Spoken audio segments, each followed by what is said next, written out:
श्रीमद् भगवत गीता छठा अध्याय।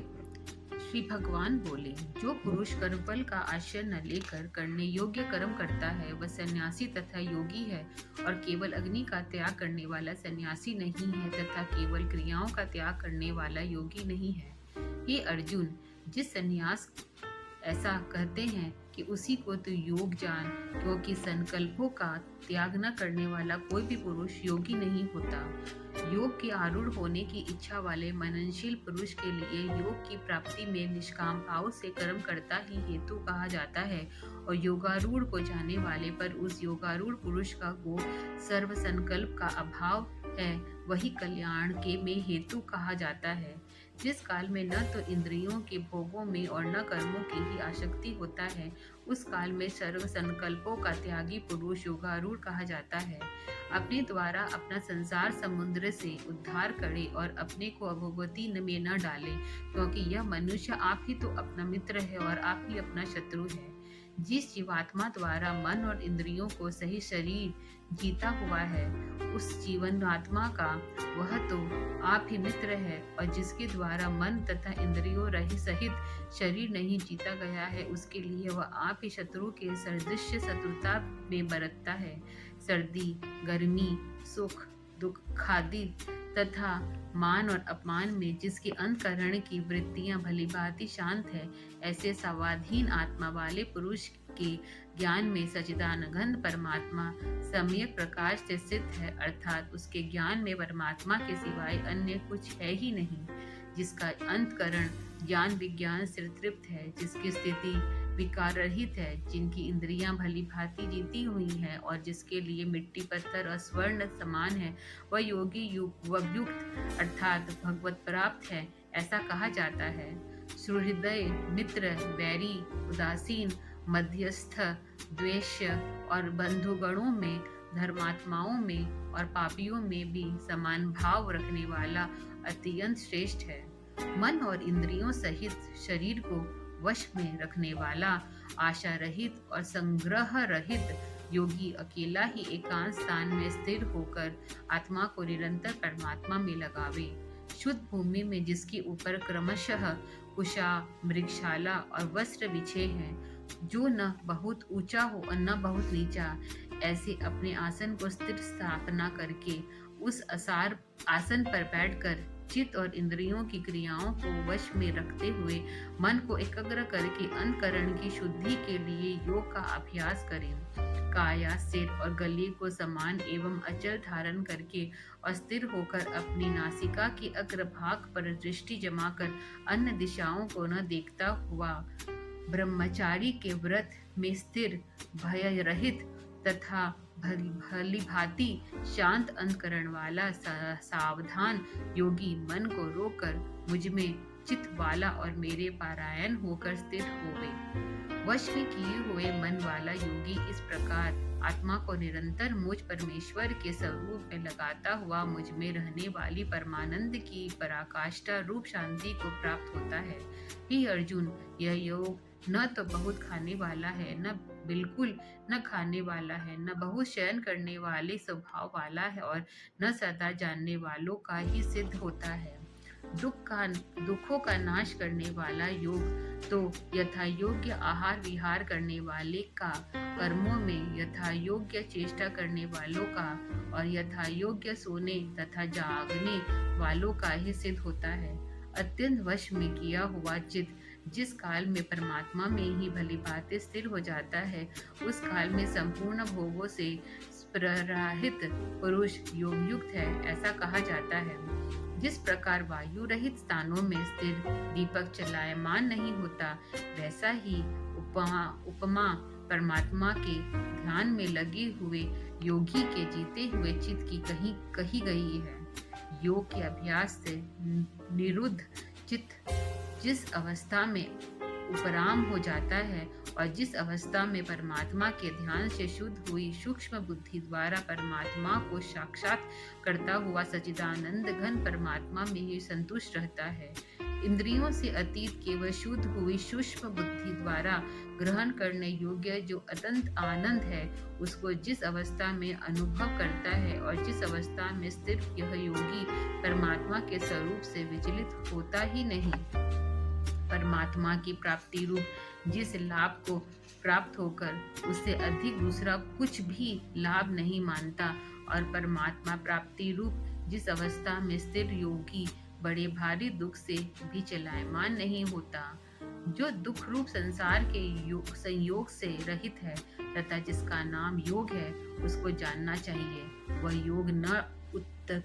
उकरताए हुए अर्थात धैर्य और उत्साहयुक्त चित्त से निश्चय पूर्वक करना कर्तव्य है। संकल्प से उत्पन्न होने वाली संपूर्ण कामनाओं को निस्संदेह रूप से त्याग कर और मन में द्वारा इंद्रियों के समुदाय को सभी ओर से भलीभांति रोक कर क्रम क्रम से अभ्यास करता हुआ उपरति को प्राप्त हो तथा धैर्ययुक्त बुद्धि के द्वारा मन को परमात्मा में स्थिर करके परमात्मा के सिवा और भी कुछ चिंतन न करे। यह स्थिर न रहने वाला और चंचल मन जिस शब्दादि विषय के निमित्त से संसार में विचरता है, उस विषय से रोक कर यानी हटाकर उसे बार बार परमात्मा ही निरुद्ध करे, क्योंकि जिसका मन भली भांति प्रकार शांत है, जो पाप से रहित है और जिसका रजोगुण शांत हो गया है, ऐसे इस अचनानंद घन ब्रह्म के साथ एक ही भाव हुए योगी को उत्तम आनंद प्राप्त होता है। वह पाप रहित योगी इस प्रकार निरंतर आत्मा को परमात्मा में लगाता हुआ सुखपूर्वक परब्रह्म परमात्मा की प्राप्ति रूप अनंत आनंद का अनुभव करता है। सर्वव्यापी अनंत चेतना में एक ही भाव से स्थिति रूप योग से युक्त आत्मा वाला तथा सबसे समभाव से देखने वाला योगी आत्मा को संपूर्ण भूतों में स्थिर और संपूर्ण भूतों को आत्मा में कल्पित देखता है। जो पुरुष संपूर्ण भूतों में सबके आत्मा रूप मुझ वासुदेव को ही व्याप्त देखता है और संपूर्ण भूतों को मुझ वासुदेव के अंतर्गत देखता है, उसके लिए मैं अदृश्य नहीं होता, वो मेरे लिए अदृश्य नहीं होता। जो पुरुष एक ही भाव में स्थिर होकर संपूर्ण भूतों में आत्मरूप से स्थिर मुझ सच्चिदानंद वासुदेव को भजता है, वह योगी सब प्रकार से बरतता हुआ भी मुझ में ही बरतता है। हे अर्जुन, जो योगी अपनी भांति संपूर्ण भूतों में सम देखता है और सुख अथवा दुख को भी सब सम देखता है, वह योगी परम श्रेष्ठ माना गया है। अर्जुन बोले, हे मधुसूदन, जो यह योग अपने स्वभाव से कहा है, मन में चंचल होने में से मैं उसकी नित्य स्थिति को नहीं देखता हूँ, क्योंकि हे कृष्ण, यह मन बड़ा चंचल प्रथमन स्वभाव वाला बड़ा दृढ़ और बलवान है, इसलिए उसका वश में करना मैं वायु को रोकने की भांति अत्यंत दुष्कर मानता हूँ। श्री भगवान बोले, हे महाबाहो, निसंदेह मन चंचल और कठिनता से वश में होने वाला है, परंतु हे कुंती पुत्र अर्जुन, यह अभ्यास और वैराग्य से वश में होता है। जिसका मन वश में किया हुआ नहीं है, ऐसे पुरुष द्वारा योग दुष्प्राय है, और वश में किए हुए मन वाले प्रयत्नशील पुरुष द्वारा साधन से उसका प्राप्त होना सहज है, यह मेरा मत है। अर्जुन बोले, हे श्री कृष्ण, जो योग में श्रद्धा रखने वाला है किंतु संयमी नहीं है, इस कारण जिसका मन अंतकाल में योग से विचलित हो गया है, ऐसे साधन योग की सिद्धि को अर्थात भगवत साक्षात्कार को न प्राप्त होकर किस गति को प्राप्त होता है? हे महाबाहो, क्या वह भगवत प्राप्ति के मार्ग में मोहित और आश्रय रहित पुरुष छिद्र भित्र बदलती भांति दोनों ओर से भ्रष्ट होकर नष्ट तो नहीं हो जाता? हे श्री कृष्ण, मेरे इस संयम को संपूर्ण रूप से छेदन करने के लिए आप ही योग्य हैं, क्योंकि आपके सिवा दूसरा इस संयम का छेदन करने वाला मिलना संभव नहीं है। श्री भगवान बोले, हे पार्थ, उस पुरुष का न तो इस लोक में नाश होता है और न ही परलोक में, क्योंकि हे प्यारे, आत्मा द्वारा दिए हुए अर्थात भगवत प्राप्ति के लिए कर्म करने वाला कोई भी मनुष्य दुर्गति को प्राप्त नहीं होता। योगाभ्रष्ट पुरुष पुण्यवानों के लोगों को अर्थात स्वर्ग आदि उत्तम लोगों को प्राप्त होकर अब उनमें बहुत वर्षों तक निवास करके फिर शुद्ध आचरण वाले श्रीमद् पुरुषों के घर में जन्म लेता है। अर्थात वैराग्यवान पुरुष उन लोकों में न जाकर ज्ञानवान योगियों के ही कुल में जन्म लेता है, किंतु इस प्रकार का जो यह जन्म है सो संसार में निसंदेह अत्यंत दुर्लभ है। वहाँ उस पहले शरीर में संग्रह किए हुए बुद्धि संयोग को अर्थात संबुद्धि रूप योग के संस्कारों को अनायास से प्राप्त हो जाता है और एक गुरुनंदन उसके प्रभाव से वह फिर परमात्मा की प्राप्ति रूप सिद्धि के लिए पहले से ही बढ़कर यत्न करता है।